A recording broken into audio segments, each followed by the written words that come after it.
e pede outro, certo? Você vai ver isso. Ele vai dar um reagente, vai pedir um produto, ou então vai dar um produto, pedir um reagente, pode dar um reagente e pedir outro reagente que também está reagindo, ok? Então ele sempre tem que dar uma coisa e pedir outra. Pode ser a massa, pode ser o número de mols, pode ser o volume, porque num cálculo estequiométrico ele pode pedir várias coisas, tá bom? Pessoal, existem, daqui a pouco nós vamos para a prática, o que a gente chama de cálculos estequiométricos especiais. Quais são os casos especiais de cálculo estequiométrico? É tão fácil de aprender quanto os casos normais. São cálculos estequiométricos envolvendo o quê? Pureza, rendimento, reagente em excesso, equações sucessivas. São 4 casos principais. Reagentes envolvendo rendimento, envolvendo impurezas, envolvendo mais de uma reação, ou envolvendo reagente em excesso.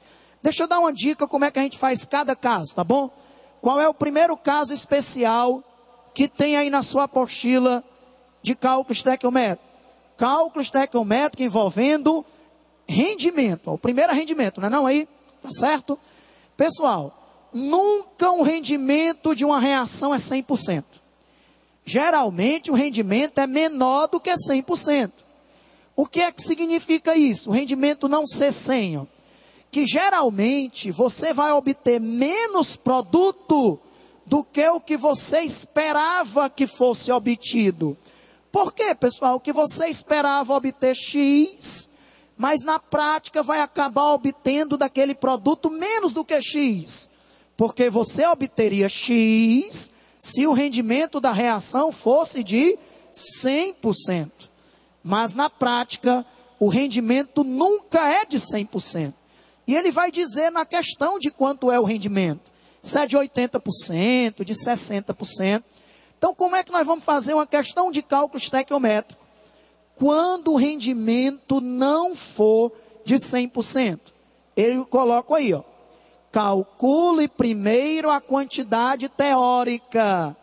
A quantidade teórica é a quantidade que seria produzida se o rendimento fosse de 100%. Você pode colocar aí ao lado de quantidade teórica, rendimento igual a 100%.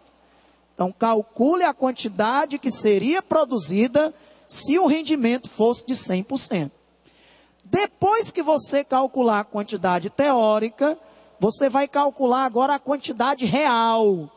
A quantidade real, o nome já está dizendo, é aquela quantidade que realmente vai ser produzida. É a quantidade que vai ser produzida, agora considerando que o rendimento é de, aí ele dá na questão, 80%, 60%, tá certo? Vamos ver se você entendeu. Vamos supor que a quantidade teórica deu 100 gramas de um determinado produto. 100 gramas é a quantidade que eu esperava que fosse produzida. Se o rendimento for só de 60%, então não vai produzir 100. Vai produzir quanto, pessoal? 60% de 100 gramas. Quanto é 60% de 100 gramas, pessoal? 60 gramas. Tá vendo? Então você vai calcular 60% de 100. Porque 100 é a quantidade que seria produzida se o rendimento fosse total, 100%. Mas nunca o rendimento será de 100, tá bom? Ele vai dizer na questão de quanto é o rendimento. Se é de 80, se é de 60, etc. Hoje nós vamos fazer uma questão de rendimento. Olha aí, ó. A quantidade teórica vale quanto? 100. A quantidade real vale o rendimento que ele dá na questão, tá certo? 60, 80, 90, etc. Vamos aprender agora o segundo caso especial de cálculo estequiométrico, que é o que envolve pureza ou impurezas, como você queira. Qual é a dica? Numa questão de cálculo estequiométrico, se tiver impurezas, você não pode trabalhar com as impurezas, porque as impurezas não reagem. A gente até diz, só reage a parte pura. Coloque isso na cabeça. Só a parte pura é que reage. As impurezas não reagem. A parte pura mais a impura, a gente chama de amostra. Então coloque isso também na sua cabeça. A palavra amostra significa a parte pura mais a impura. Deixa eu dar um exemplo. Vamos ver aqui, vamos lá. Vamos supor que eu tenho 200 gramas de ferro com 80% de pureza. Olha aí. Eu tenho 200 gramas de ferro com 80% de pureza. 200 gramas é a amostra, é a parte toda. 80% é a parte pura. 20% seria de quê, pessoal? De impurezas. Então vamos lá. Se eu tenho 200 gramas de ferro impuro e 80% é a parte pura, quanto é 80% de 200, pessoal? Quanto é 80% de 200? 160. 160 gramas é de ferro puro. 40 gramas, que seriam os outros 20%, seria de quê, pessoal? De impureza.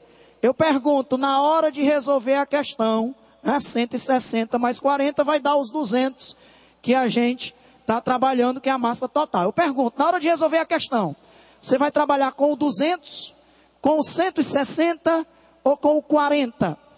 Com o 200, com o 160 ou com o 40? Com o 160, porque 160 é a parte pura. E o Alexandre disse que só quem reage é a parte pura. Não trabalhe com 200, porque 200 é a amostra. Não trabalhe com 40, porque 40 é a impureza. E a impureza não reage. Só a parte pura que reage, tá bom? Esse exemplo aí que eu dei para vocês foi show de bola. Terceiro caso especial de cálculo estequiométrico. É o cálculo estequiométrico envolvendo reagente em excesso, também chamado de reagente limitante. Nesse caso, pessoal, ele dá a massa de 2 reagentes. Só que um deles está em excesso. Você não pode resolver a questão com o reagente que está em excesso. O nome já está dizendo. Se está em excesso, tem alguma coisa sobrando ali nele. Você não pode trabalhar com o reagente em excesso. Tem que trabalhar com o outro reagente, que a gente chama de reagente limitante. Em todo cálculo estequiométrico, envolvendo o reagente em excesso, não resolva a questão com o reagente que está em excesso. Resolva a questão com o reagente limitante. Ok? Calcule a quantidade de produto que está sendo perguntada a partir do reagente limitante. Tem uma dica para descobrir o excesso. Quem lembra? Tem uma questão resolvida na apostila. E tem uma dica. Qual é a dica, pessoal? Você multiplica o produto dos meios pelo produto dos extremos, nos 2 reagentes que ele deu. Se não tivesse excesso, quem lembra o que é que aconteceria com esse produto dos meios pelos produtos dos extremos, dos 2 reagentes que ele deu na questão? As quantidades seriam iguais. Quando você multiplicasse os produtos dos meios pelos dos extremos, daria o mesmo produto. Se tiver excesso, pessoal, um produto vai dar maior do que o outro. E o produto que der maior, é lá que está o reagente em excesso. Então essa é uma dica. Veja a multiplicação do produto dos meios pelo produto dos extremos. O produto que der maior é lá que está o excesso. Aí não trabalhe com excesso. Trabalhe com o outro reagente, que a gente chama de limitante. Pessoal, porque no cálculo estequiométrico basta ter uma coisa para descobrir outra.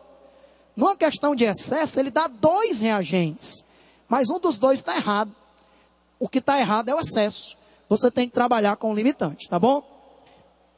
Último caso especial. É esse daí, ó. Olha na tua apostila. Olha também nos slides.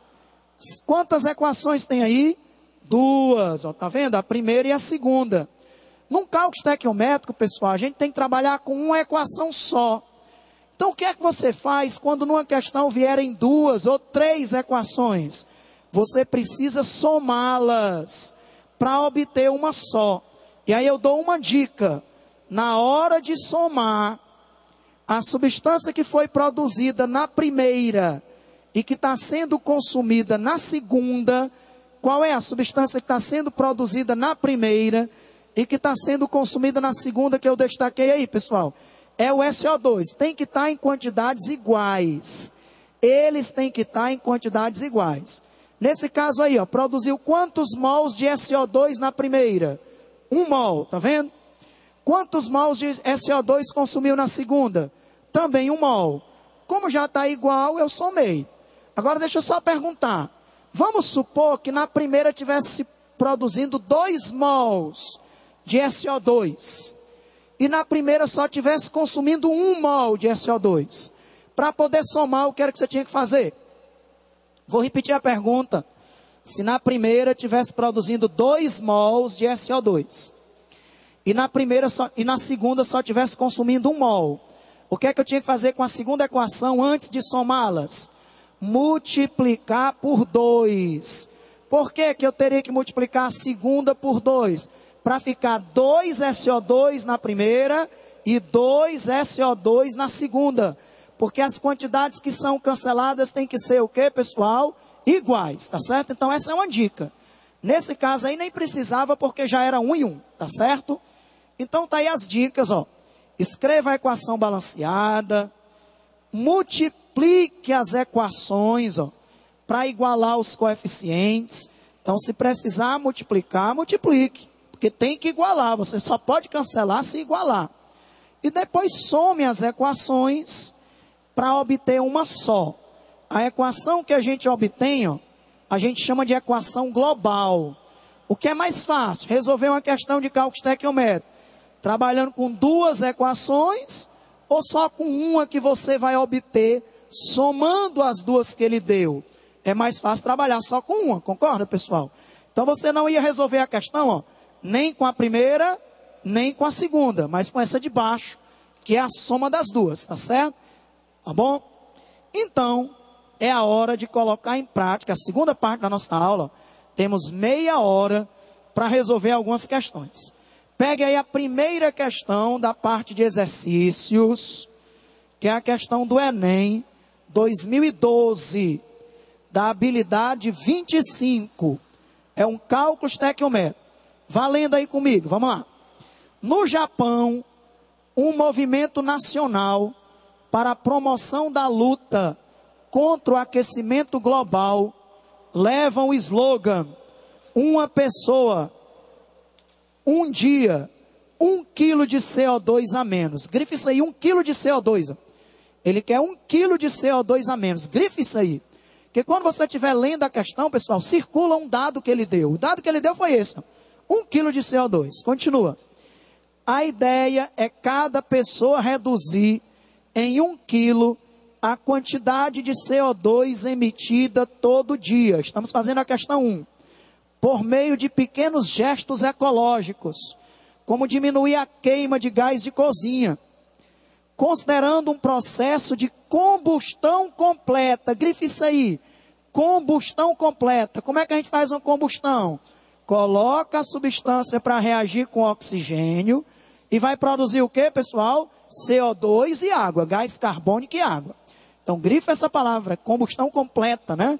De um gás de cozinha, composto exclusivamente por butano, que é o C4H10. Então você vai colocar o C4H10 para reagir com oxigênio, produzindo CO2 e água. Aí a mínima quantidade desse gás, que é o gás butano, que um japonês deve deixar de queimar para atender a meta diária, apenas com esse gesto é de quanto? Então ele quer que você calcule, ó, a massa de metano que é necessário para produzir quanto de CO2 que você grifou? 1 quilo de CO2, tá certo? Para ajudar, ele já dá as massas. Ó. Quanto é a massa do CO2? 44. Quanto é a massa do butano? 58. Num cálculo estequiométrico, só 2 coisas interessam. O que ele dá e o que ele pede. O que ele dá é o CO2. O que ele pede é o butano. Primeira coisa, fazer a equação balanceada. Vá anotando aí, ó. Está no slide, começamos a resolver a questão. Como é que você resolve essa questão? Ó? Coloca o butano para reagir com oxigênio, produzindo CO2 e água. Quem não sabe balancear a reação, deixa eu lhe ensinar. Vamos lá. Conte quantos carbonos tem no butano. 4, tá vendo? Então, por isso que eu coloquei 4 lá no CO2, tá certo? Começa pelo carbono. Como tem 4 carbonos no butano, eu coloquei 4 lá na frente do CO2. O carbono já está balanceado. Depois vá para o hidrogênio, me ajuda. Quantos hidrogênios tem no gás butano? 10. Quantos hidrogênios tem na água? 2. Então, para ficar 10, eu tenho que colocar quanto na frente da água? 5. Porque 5 vezes 2 dá 10. Já está balanceado o carbono, que são 4. Já está balanceado o hidrogênio, que são 10. Falta contar o oxigênio. Me ajude a contar os oxigênios nos produtos. Como são 4 CO2 e cada CO2 tem 2 oxigênios, dá quantos oxigênios no CO2? 4 vezes 2, 8. 8 oxigênios no CO2, tá certo? Vamos contar os oxigênios da água. Cada água só tem 1, mas são 5. 5 moléculas de água. 5 vezes 1, 5. 5 mais 8 do CO2, 13. Tem 13 oxigênios nos produtos. Lá no reagente só tem 2, porque é O2. Quanto é que eu coloco na frente do oxigênio para também ficar 13, pessoal? Eu botei 13,5. Porque quanto é que dá 13,5 vezes 2? 13. Porque cancela o 2 com o 2, dá 13, tá vendo? Então, com isso está balanceado o carbono, o hidrogênio e o oxigênio. Só são 3 passos. Quem lembra dos 3 passos para resolver um cálculo estequiométrico? Primeiro, qual é? Escrever a reação balanceada. Qual é o segundo? Anotar o que ele deu e o que ele pediu. Qual é a proporção entre metano e CO2, pessoal? 1 mol para 4 mols, concorda? Quanto é 1 mol de metano? Ele deu na questão, quem lembra lá? 58. Quanto é 1 mol de CO2? 44. Mas são quantos mols? 4. Então, por isso que eu coloquei 4 vezes 44, tá vendo? Então, 58 mols de metano produz 4 vezes 44 de CO2. Quem me diz o que é que eu coloco agora para terminar a questão? Olha aí, apareceu na tela aí, ó. Amigão. Beleza, já desapareceu. Ok. O que é que está faltando agora para terminar? Colocar o que ele deu e o que ele pediu. O que foi que ele deu? 1 quilo de CO2. Não foi, ó? Coloquei aí. O que foi que ele pediu? A massa de metano que precisa ser queimada para produzir 1 quilo de CO2. Pessoal, na primeira linha está grama, grama. Na segunda linha está quilo. Então, esse X também vai ter que estar em quê? Em quilo, tá certo? Grama, grama. Na primeira linha, ó, 58 e 44. E na segunda, como eu coloquei 1 quilo, X vai estar 1 quilo. Está montado o cálculo estequiométrico. 58 produz 4 vezes 44. X vai produzir 1 quilo. O que é que eu faço agora? Multiplico o produto do meio pelo produto dos extremos. Assim, ó. 58 vezes 1 dividido por 4 vezes 44. Tá vendo? 58 vezes 1 dividido por 4 vezes 44. Você multiplica em cruz, como os alunos dizem, né? Multiplica em cruz, que é o produto do meio pelo dos extremos. Cancela grama com grama, o produto vai estar em que unidade? Ó? Em quilo. 58 vezes 1, 58. Dividindo aí 58 por 4 vezes 44, ó, vai dar 0,33 quilos de CO2. Qual é o item aí? Copiem a resolução, para eu passar o slide. Qual é o item que tem aí, pessoal, dizendo que vai produzir 0,33 quilos de CO2? 0,33 quilos de butano, né? Esse X que você encontrou é a quantidade de butano. O CO2 ele deu e o butano foi o que ele pediu. Então, a quantidade de butano que vai reagir é 0,33 quilos. Deixa eu só ver qual é o item, ó. Letra B de bola. Quem ainda não copiou, copie rapidinho para a gente ir para outra questão, tá bom? E aí, pessoal, foi fácil essa questão, ó. Essa questão foi a do último Enem. Você acertaria essa questão, ela caindo de novo, ó? Tá certo? Se você acertar, a sua nota vai lá para frente. Porque tem muita gente que vai jogar a caneta para cima e do item que cair mais próximo, ele vai marcar, né? Nós não vamos fazer isso, nós vamos resolver a questão. É para isso que existe a Academia Enem.